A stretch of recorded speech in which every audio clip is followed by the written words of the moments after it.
마태복음 5장 38절부터 42절까지 제가 봉독해 드리겠습니다. 또 눈은 눈으로 이는 이로 갚으라 하였다는 것을 너희가 들었으나 나는 너희에게 이르노니 악한 자를 대적하지 말라. 누구든지 네 오른편 뺨을 치거든 왼편도 돌려대며 또 너를 고발하여 속옷을 가지고자 하는 자에게 겉옷까지도 가지게 하며 또 누구든지 너로 억지로 오리를 가게 하거든 그 사람과 심리를 동행하고 네게 구하는 자에게 주며 네게 꾸고자 하는 자에게 거절하지 말라. 아멘. 눈은 눈으로 이는 이로 갚으라. 레위기 24장 19절에 보면 사람이 만일 그의 이웃에게 상해를 입었으면 그가 행한 대로 그에게 행할 것이니 상처에는 상처로 눈에는 눈으로 이에는 이로 갚을지라. 그가 상해를 입힌 대로 그에게 그렇게 행할 것이라 하고 그렇게 말씀을 합니다. 누군가에게 상해를 입혔으면 그 상해를 입힌 자에게 그가 입힌 그대로 갚으라. 그래서 이걸 똑같은 해를 입히고 보복한다 해서 동해보복법이라고 우리가 그렇게 부릅니다. 그런데 여러분, 법은 본래의 취지가 뭐예요? 법의 본래의 목적, 그것은요 방지입니다. 방지. 물론 법의 목적에는 징벌이 있죠. 법을 어긴 사람에게 징벌하는 것, 그게 법의 목적이기도 하지만 그보다 더 앞선 법의 본래의 취지는 방지예요. 방지. 그렇게 하지 못하도록. 그래서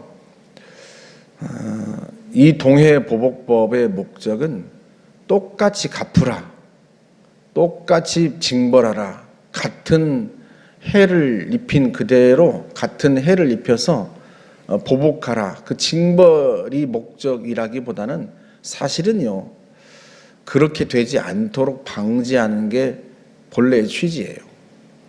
그런데 사람들은 본래의 취지를 잃어버리고 보복하는 데 초점을 맞춥니다. 사실은요 사람들은 같은 수준으로 보복하지 않죠. 더 심하게 해를 입혀야 속이 후련하죠.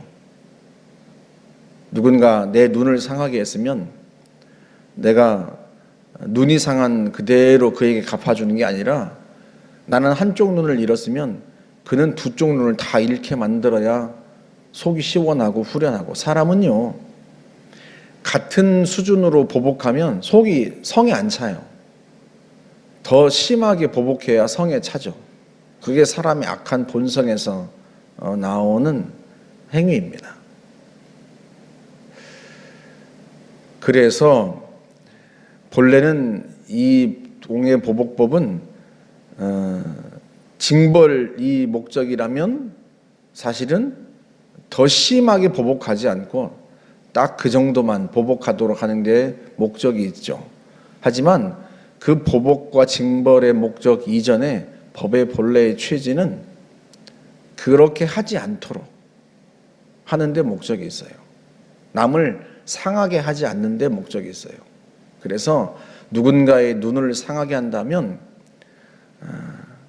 네 눈도 상하게 될 것이다, 그걸 알려줌으로써 남의 눈을 상하지 못하게 하고 남의 이를 상하지 못하게 하고 남의 신체를 상하지 못하게 하는데, 방지하는 데 목적이 있단 말이죠. 예수님께서 7가지 율법의 예를 든 이유는 율법을 완전하게 하는 것이 무엇인지를 가르쳐 주시는 데 목적이 있어요. 그 율법을 완전하게 하는 것, 그게 무엇이겠습니까? 율법을 주님이 만드신, 하나님이 율법을 제정하신 본래 본뜻, 그 본뜻을 깨닫고 그 본뜻대로 행하게 하기 위해서 지금 예를 들어서 설명하고 계신 거란 말이죠. 그럼 율법의 본뜻은요 보복이 아니라 방지예요. 이 동해보복법의 경우에 그렇단 말이죠.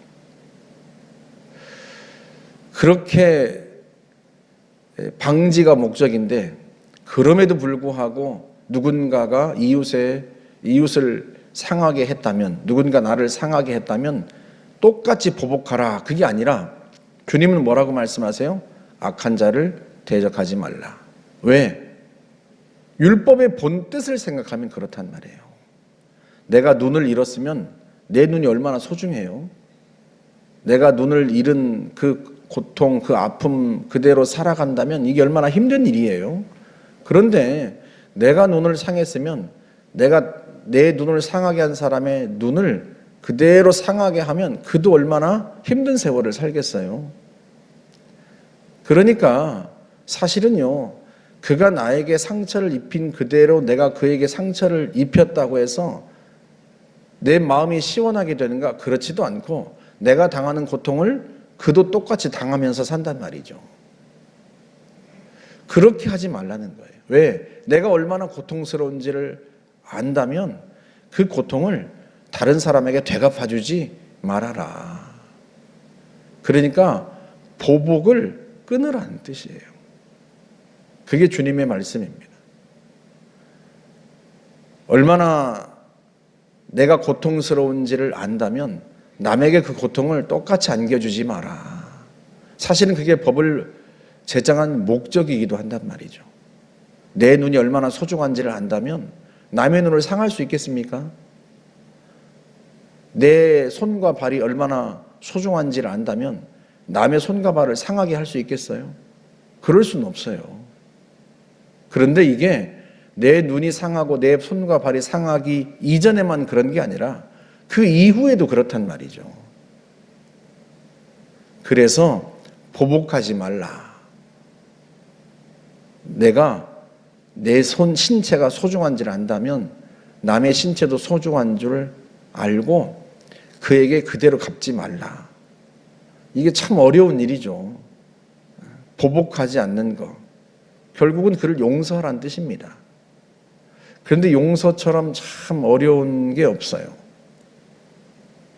그런데 주님께서 우리에게 말씀하시는 바는 그것입니다. 보복의 악순환을 끊어라. 그게 주님께서 우리에게 당부하시는 거예요. 우리에게 세상의 소금과 빛이라고 말씀하시죠.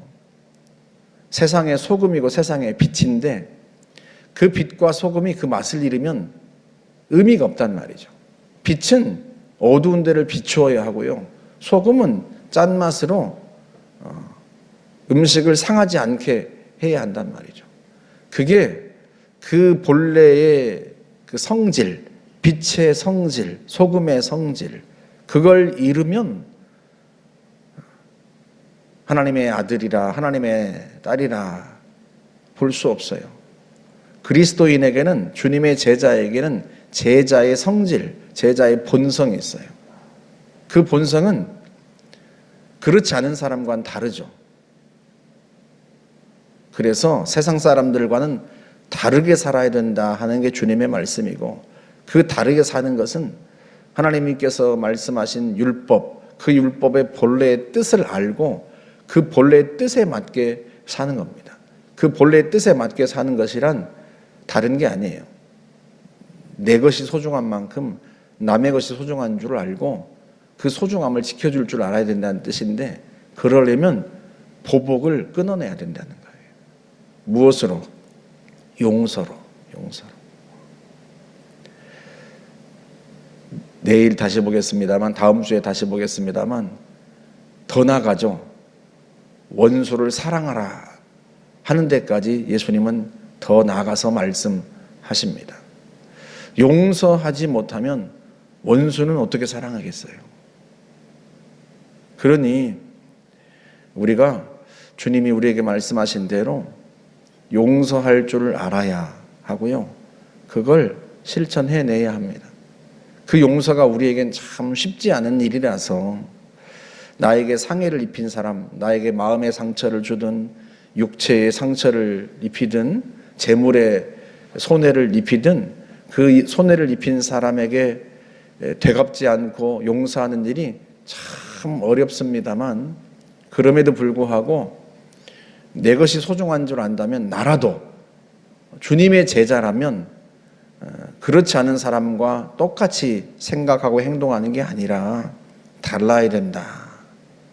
그래서 보복을 끊어내라, 용서로 끊어내라 하는 게 오늘 주님의 말씀이고, 불쌍히 여기라 하는 게 주님의 말씀이에요. 꾸고자 하는 자에게 주라. 그러니까 단순히 보복을 끊어내는 정도가 아니라 더 나아가서 어떻게 하라? 불쌍히 여겨라. 내가 그에게 똑같이 갚아서 그의 눈을 상하게 하고 그의 손과 발을 상하게 하면 그가 얼마나 힘든 삶을 살까 생각하고 그를 불쌍히 여기기까지 하라는 거죠. 사실은 그래야 용서가 되기도 합니다. 주님의 말씀은 우리가 행하기 어렵다 이렇게 생각하지 말고 주의 말씀대로 내가 순종하리라 마음 먹으면 주님께서 길을 여시고요, 우리를 도우십니다. 그러니 나는 그렇게 못해요 그러지 말고 주님 해보겠습니다. 그렇게 순종하며 주님의 도우심을 구하면 우리가 보복의 악순환을 끊어내고 화평을 가져오는 자가 될 수 있죠. 저와 여러분들이 그렇게 용서하고 화평케 하는 하나님의 사람들이 될 수 있기를 주의 이름으로 축복합니다. 함께 기도하겠습니다. 좋으신 하나님 감사합니다. 주님이 십자가 위에서 우리를 용서하시고 화평케, 하나님 아버지와 우리를 화평케 하셨사오니 참으로 감사합니다. 십자가 위에서 저들을 용서해달라고 기도하셨던 주님을 본받아 우리도 보복하지 않고 불쌍히 여기며 용서하는 주의 제자가 될 수 있도록 인도해 주시옵소서. 우리가 순종하려 합니다. 하나님 저희를 도와 주옵소서. 예수님의 이름으로 기도하옵나이다. 아멘.